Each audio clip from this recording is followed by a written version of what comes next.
እንደተለመደው በሌላ ቪዲዮ ተመልሰናል። እዚህ ዲኤምቪ ውስጥ አንድ ጓደኛዬን እንግዲህ አስተዋውቃችኋለሁ። ባርበር ከሆነ ለብዙ አመት ሰርቷል። ይሄ ስራ አሜሪካ ውስጥ ያዋጣል አይዋጣም የሚለውን ጠይቀዋለን። ተከታተሉ ወደ ቪዲዮ። እንግዲህ ጋይስ ጸጉሬ ይሄን ይመስላል። ቢፎሩ ላስት ዊክ ነበር እሱ ጋር የተሰራው ሲል ግን ቢፎር ይሄ ነው እንግዲህ እንደምታዩት። ሶ ዊ ገና ጌት ፌድ በባለፈው ዲዛይን የምትቀጥለው እዛው ጋር አዲስም ነገር ከፈለሽ አዲስ እዛው ራሱ እስታይ። አሁን ደግሞ ሞር በይረ ይሄኛው ራሱ ሆኖ ይወላ አሁን ምን መሰለህ ቀለም ምናምን ያልፈልግም ሞስቴ ናቹራል የዛሬው ቪዲዮ አንድ ቁርጥ ምን ያህል የሚፈጀው ደቂቃ ታውቃለህ?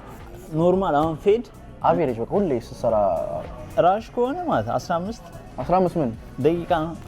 በችኮላ ያ ግን አቬሬጅ ምንድነው? በቃ አንድ ሰው መጥቶ ተቆርጦ በቃ በደንብ ሰርተው ለመሄድ 30 ደቂቃ ትጨርሳለህ? ያ ኦኬ 30 ደቂቃ that's not bad ያ ጥቁሮች ለምንድነው ግን when you go to black እንትን እሺ black ባርበሮች በጣም they take time